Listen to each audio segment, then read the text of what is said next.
asi gwete guru izvi ndombodobvisa manje handawa ndakatonyatsa kuti handimbobvisi mashambo aya because kuri kwandiri kuinda kuchanoshandwa boys aiziva kuti ndikuenda ndiri 1 boys rese ri kumabasa. So what you're seeing here kune munhu akaorder machibage gomo 8. Thank you very much guys for the people. So ndine order yandikufanira kunodhilivhara ndichakuradza chii ndichinodhilivhara kudero. So right now muchiona ruoko mamwe acho kuti hamuzvokutsokonyera because mamwe acho nemabagwe ndinoda kugomo kunopopesa Maputi. Saka ndinoda kuti kanditoseka guys, very soon we're introducing a new business rekutengesa Maputi. Hamunozviona tichiita maybe chipaketi chihombe chinetokanga zvinzunguwo zvedu toisawo nzungu kwete ntudza munoona dzedza toisawo nzungu muzasumu nebepa rakati kurei redhola. Ndichazokuradza bepa racho iroro vanongada Maputi akapopewa. So right now todaona kuti kwatoda nopopesa kwacho zvichabuda zvakanaka here. Saka ndoda nopopesa mugomo. Ndichakuradza mamwe anambotokonyora because it's an idea ndakapoona someone unzi you can try to also do that. Uchita zvemaputi otengesa kune $dollar zibepa ziguru kudai so hatizodhurisiri zvekuti vatati katikitiki aiwa toita kuchatsvaka maplastic akaita mahombe then tokutengesa maputi $, akapopewa vanenge vachimadaya because excuse me mwanenge achiti inini maybe zvangu zvimwe zvinozokonawo zviita saka ndodiniwo bongamwe akati hautivigirewo renzungu dzakakangwa. Vamwe vaindibvunza vati toda nzungu dzakakangwa zvakare dzemutetsu, vamwe vakati toda maputi waya haumaiti here. So I will show you kana namapopesa ndokuradza zvakaita because takanzi mugomo unobudisa 90 kgs. So ndozvatoda kunoona ndisakada tati maybe chatsvaka mapepa akati kurei. Saka mugomo wangu ndowandoda unozadzisa. Vanga chitondiseka vana baba kuti chinodaambo zvakawanda like you know we're going to put ngirikine ceiling patana zvimatambo patana zvimapipe patana so $dollar iwayo achatibatsira kuti tiwedzere zvimwe zvinhu zvakaita sezvitokotoko zvezve. So it's good kuti vamwe vanhu vakatibvunza kuti hauna here then uko komukuona. Saka ndiri kuzama kutora akaita mahupi aya muri kuonai akati kurei ndo andiri kuzama. Saka apa pane geja iri ravakaisa munomu iri. Saka ndiri ndazeza bozuko ndokukawanda machi rekamboona kuti vakangapinda rosuluka bara rekaindidaiwa because ndotya kuzobayiwa wadini rekaindidaiwa zvichizve kubayiwa uyai kuno vadumbu.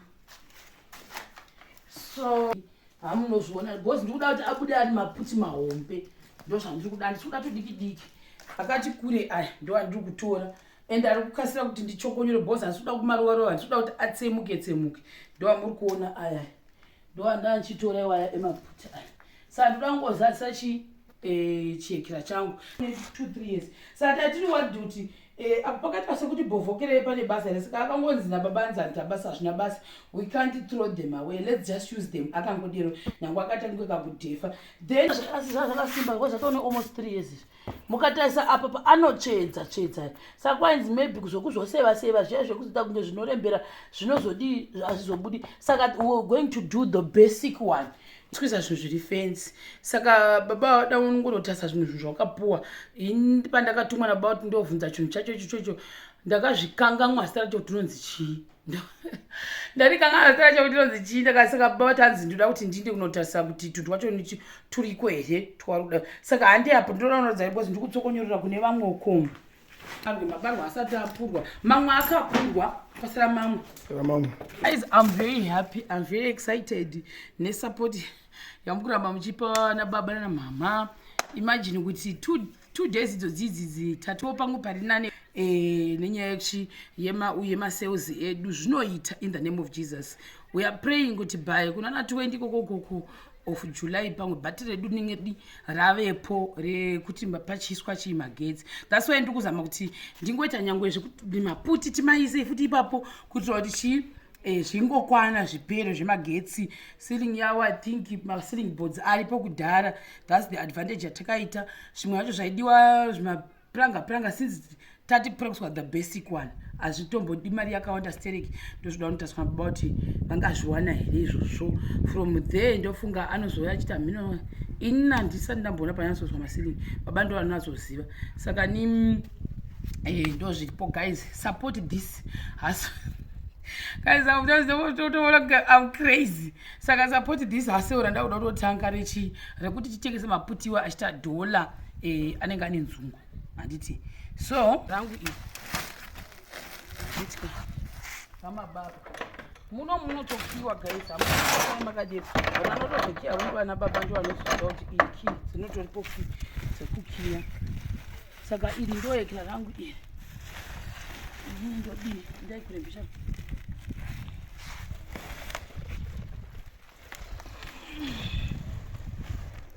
vaivandibvunza kuti Sheroni mazuva ano kuti asi kujima. Tiri kujima ndokujimira ndee ndakaita ndini tiri kujima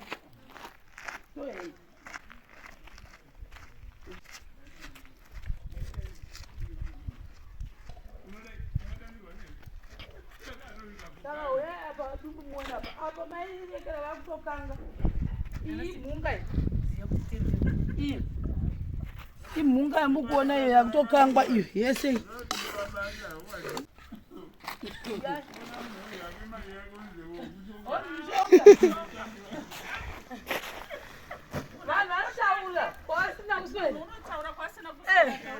kuti nema mushongayo kunoshandwa guys kumapurazi by the way, ndekuti pane vamwe unotokunotoona ijelasi kana kuona munhu achidero kujelasi rekuti shuona chembere idzi dziri kumusha dzingatobva dzarima zvokudero kunoshandwa kuno.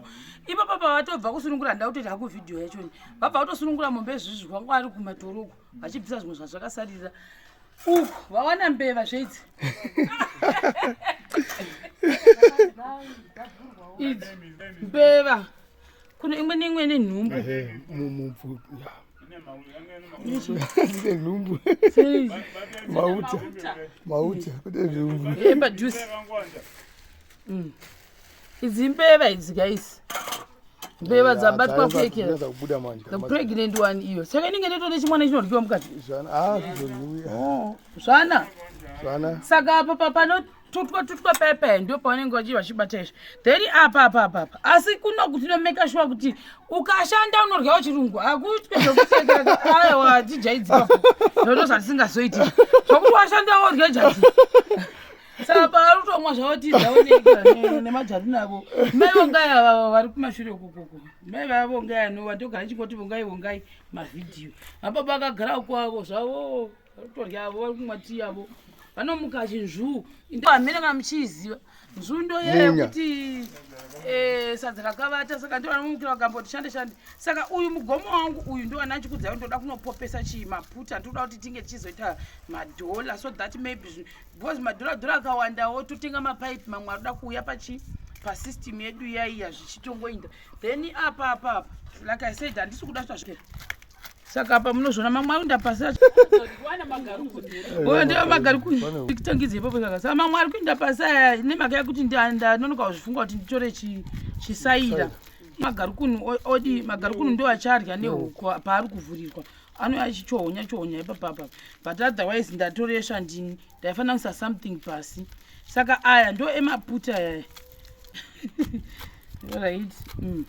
muchinayo chii ndio kuikirai mira ndipesa motodzisa saka apa ndimoto ndipadzinge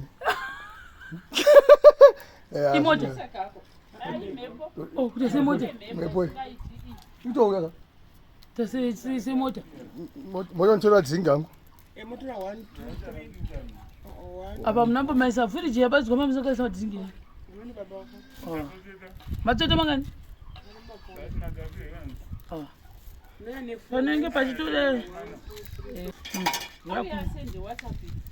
Saka apa mugomo wangu guys uyu ndo wakuda kuzoti uchirudziwa topeka ndo ausoesadza yakatowanda mepo inai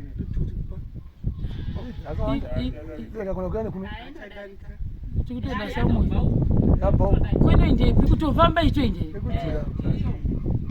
ikudzira kuti asiku injuzu kune njuzu yepi dzinowanikwa yemvura dzemvura yatodzira zvomupisha amachiona kubva uko chichingobva chakaita laini chichitoinda chisingaperi inogona kutoinda apera kumberi tanobatana nevamwe.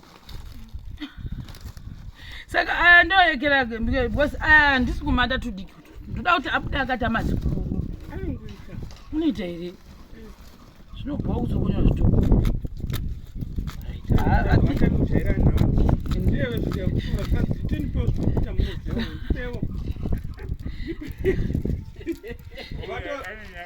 vasumudzirwesaga saka ungatosangana naye wachino mugazi unenyambovo avhura bhutira shiringi ikamboona shamwari ake zvikazi naiwo shamwari wangu yake onenzwe chi weuyu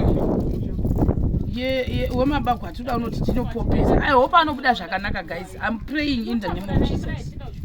kabanosadza mugomu isisa atokutsvaka mari right saka uyu aya kwasira kuti ayekere tasira kuti manje vachirudza izvi zvibve zvese izvi because andakaona inini ndikatestiswa apopewa ka ndakaona pane zvishambo izvi zvandizvidini zvishambo izvi ndoda kuti abuda ari smart saka uyu ndo mugomo wandoda unopopesa kwabhuku achikubudisa vedu vanhu vachimonyewa muvhidhiyo mangu imomu zvonzikwa saka guys for the people ndizvozvo munga ndiyo yekere andipe